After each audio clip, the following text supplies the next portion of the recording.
보험자와 제3자가 있다는 거예요. 근데 보험회사가 보상을 하고 나서 제3자한테 돌려달라고 하는 걸 전부 다 지금 보험자의 구상권으로 표현한다고 해요.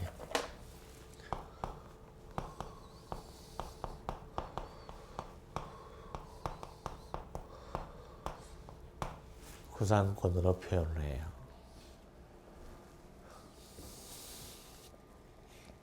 그런데 자, 그러면 보험자의 구상권에 대해서 쓰라 그러면은 굉장히 포괄적인 내용이에요. 보험자 대위만 쓰는 게 아니에요. 그러면 이런 구상권이 생기는 근거가 뭐냐 그러면 물론 보험자 대위죠. 보험자가 피보험자의 권리를 대신 취득해서 구상권이 생기는 거죠. 두 번째가 분담 청구권이.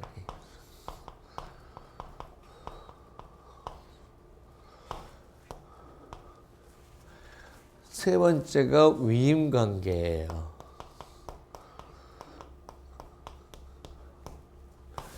자, 자동차 보험에서 위임 관계와 관련된 우리가 구상권이 뭐냐면 정보보장 사업이에요.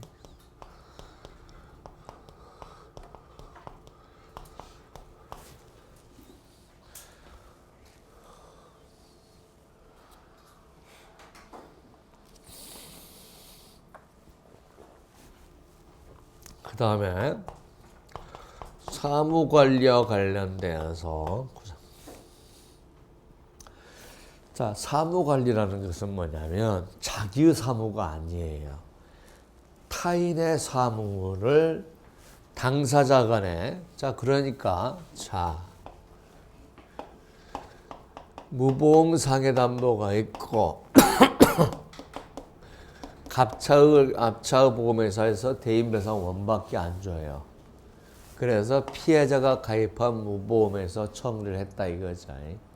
그러면 우리가 대인배상원은 갑에서 받고 대인배상 2 부분은 무보험에 받고 이렇게 하지 않고 그냥 무보험에 다 청구해 버린다. 피해자가.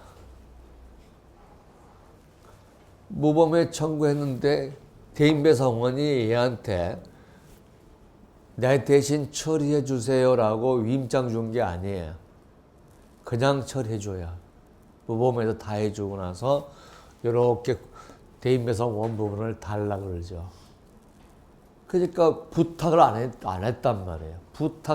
부탁을 했으면 위임관계죠. 부탁을 하지 않았는데도 불구하고 보험회사가 관행적으로 다 그렇게 하고 있다. 이게 뭐예요? 사무관리라고. 그러니까 예를 들어서 사고차가 대인배상 원밖에 안 되고 타차담보특약에서 보상을 하고 있단 말이에요. 그러면 피해자가 양쪽에서 보상을 받아야 되느냐? 양쪽에서 보상을 받게 되면 어떤 문제가 생기냐 그러면 우리 실무하다 보면 알겠지만 한쪽은 추간판 탈출 나왔는데 기여도 30에서 한시 2년하고 한쪽은 사고기여도 40에서 한 3년 해요. 그러면 나중에 서로가 정산이 안 돼.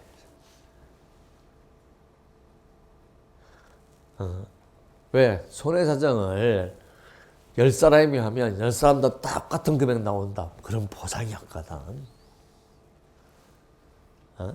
사람에 따라 다 달라. 물론 이거죠. 어떤 사람은 400인데 어떤 4,000 나오고 이러지는 않죠. 근데 400이냐, 450이냐, 430이냐, 480이냐, 500이냐 그 사이에서는 수없이 왔다 갔다 하기 때문에 보험회사끼리 어떻게 합니까? 한 사람이 하는 게 혼동스럽지 않다는 거예요. 그래서 타차담보특약에서 보상을 해주고 어떻게 한다는 거죠? 대인배상원에다가 구상한다는 거죠. 근데 대인배상원이 누군지 모르잖아요. 그죠? 그냥 동부화재에 대인배상원에 들어있다. 그러면 현대에서 타차담보특약에다가 보상해주고 그냥 구상 들어간단 말이에요. 근데 서로가 그런 약정이 없었어. 그러니까 사무관리, 약정이 있었다. 위임관리. 그러니까 결국은 사무관리는 결국은 대인배상 1과 대인배상 2 부분에서 이루어져요. 대인배상 2 부분에서 대인배상 1까지 보상해주고 구상 들어가는데 대인배상 2하고 1 보험회사가 다른 경우가 취급업자 보험, 타차담보 특약, 그 다음에 무보험상해 담보 이런 것들이지.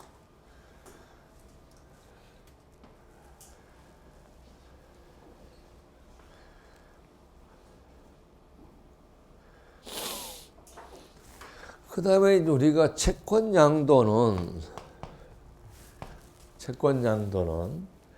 자, 옛날에는 자기신체 사고가 보험자 대위가 없었어요. 그러니까 예를 들어서 자,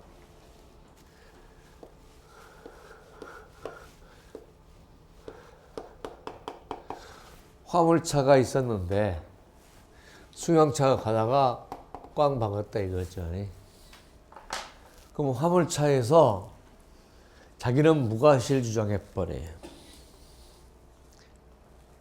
왜 무과실 주장하냐? 자, 삼성화재에서 자동차 상해에서 보상하라, 받아라 이거죠. 근데 왜 화물공제는 자기가 20이나 30% 과실이 있다는 걸 알면서도 계속 면책할까는 거죠. 다 속셈이 있어요. 무슨 속셈이냐? 자기가 과실이 20도로 있다고 생각하면 과실상계 후 손해배상금의 치료비에 미달하면 치료비를 전액 줘야 되잖아요. 그러니까 치료비를 다 줘야 되거든요. 근데 자동차 상해에서 보험금 청구하고 나서 화물공제 청구하면 치료비의 고박이 과실 비율만 주고 끝내버려요.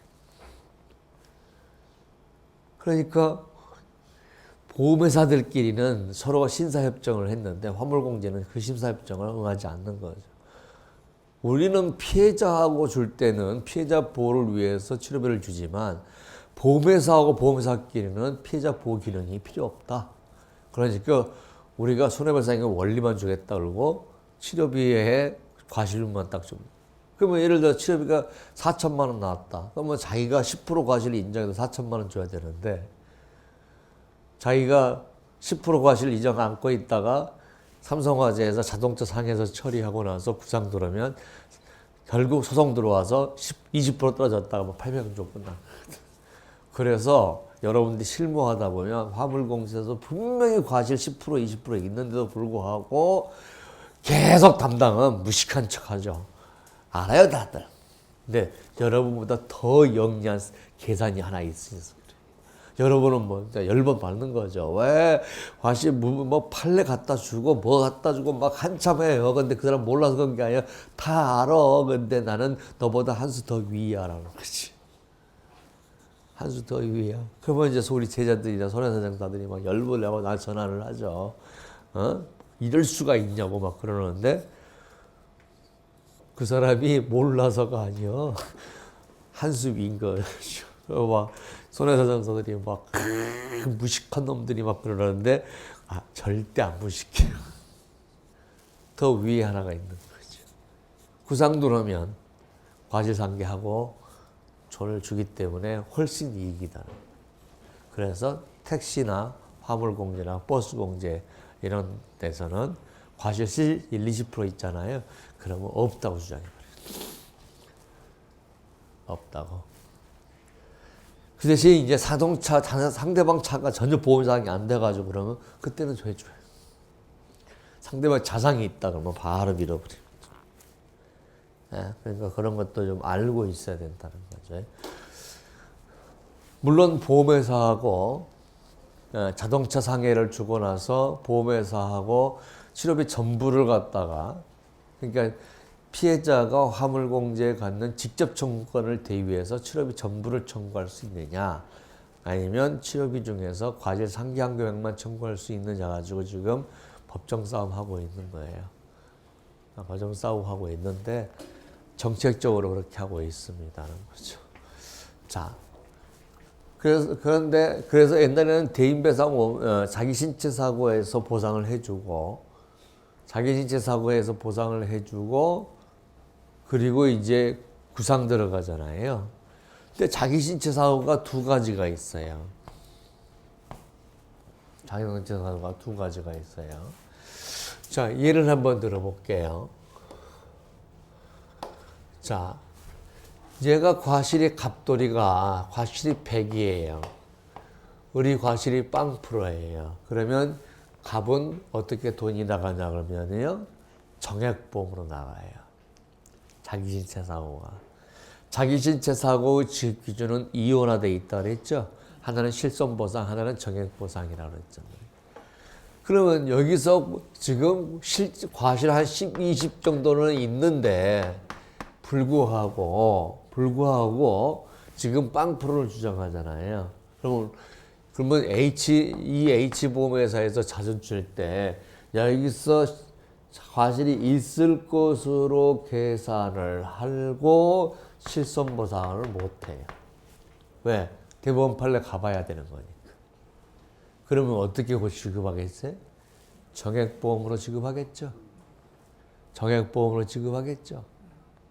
그죠? 그런데요, 정액보험은 보험자 대의가 안 돼요.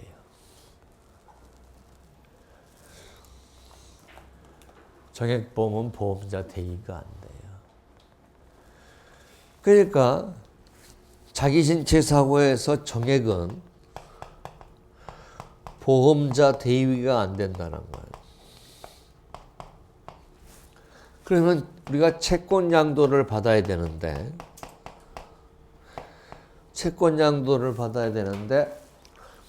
채권 양도는 또 대인배상 원이 금지되어 있어요.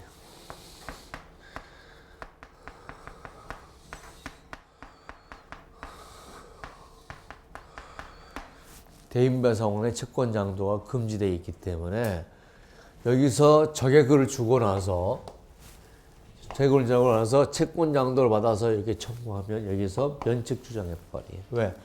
대인배상 원 부분에 대해서는 뭐 채권 양도가 안 되는 건데 했다고 그런 거죠.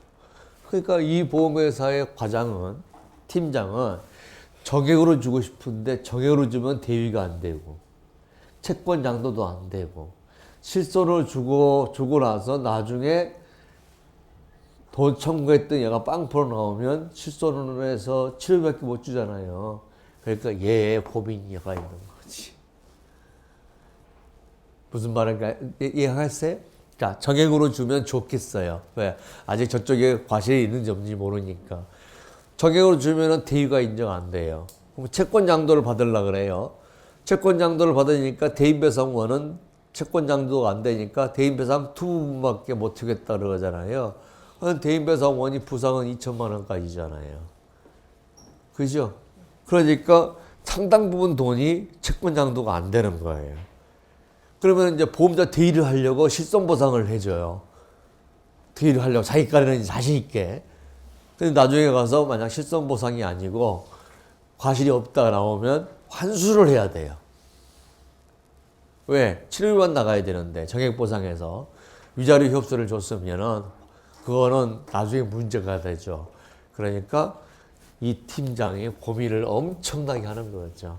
실손으로 주고 대위를 가서 인정하고 들어갈 건지 아니면 정액으로 주고 나서 할 건지 고민스러운 거죠. 팀장. 근데 뭐는 이제 정액으로 주고면은 뭐가 안 된다는 거예요? 채권 양도는 되는데 뭐 이상만 된다고? 대인배상 원 이상만 된다고.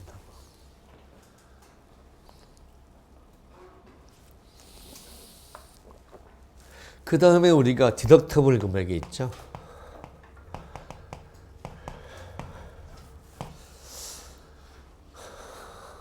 자, 디덕터블 금액도 손해배상 청구권의 대위로 볼 건지 아니면은 뭐 면책 금액인데도 불구하고 보험금을 줬으니까 그걸 상사채권으로 볼 건지 정확하지는 않아요.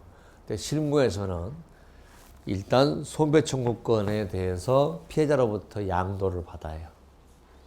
자, 무슨 말이죠? 자, 음주운전을 했다 이거죠. 근데 디덕터블 금액이 300만 원이다.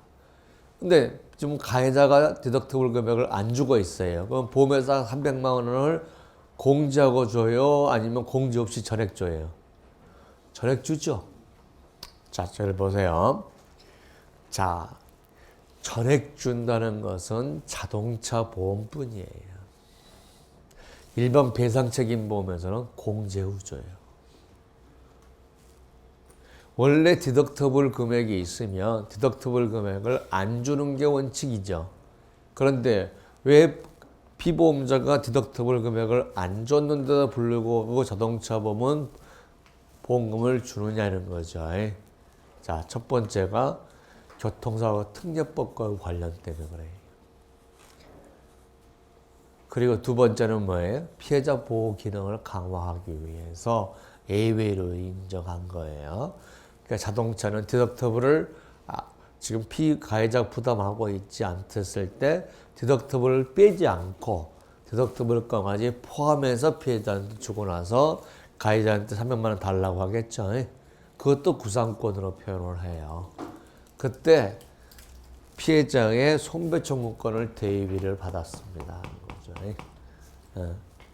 그래서 이런 것들이 우리가 구상권이에요. 근데 사실은 여러분들이 시험을 보면서 자동차 보험을 2년, 3년, 4년 막 공부했다 그래요. 그런데 자동차 보험에서의 구상권의 유형을 써라. 구상권의 근거를 써라. 그러면 보험자 대의 하나 쏘나 달달달 떨고 앉아있어요. 그래서 수험생들의 잘못이 아니라 가르치는 사람이 딱딱 종합 정리를 안 해줘서 그래요. 여러분들은 어떻습니까? 보험자의 구상권이다 그러면 어떻습니까? 이걸 얘기하는 거고 근거가 뭔지 알면 바로 쓰면 되죠. 근데 이것들이 전부 다 어떻게 합니까? 다 중요한 것들이에요. 보험금 관련돼서. 계산 문제 나올 때도 중요한 문제들이고. 그래서 이거를 포기하고 그냥 가자 하기에는 너무 부담스럽죠. 반드시 해야 됩니다 하는 거죠. 자, 넘어갑니다. 요거 중요하다고요. 요거 중요하다고 외워야 됩니다. 구상권의 근거 6개 빨리 외워야 돼. 5개. 자, 보험자 대위로 갑니다.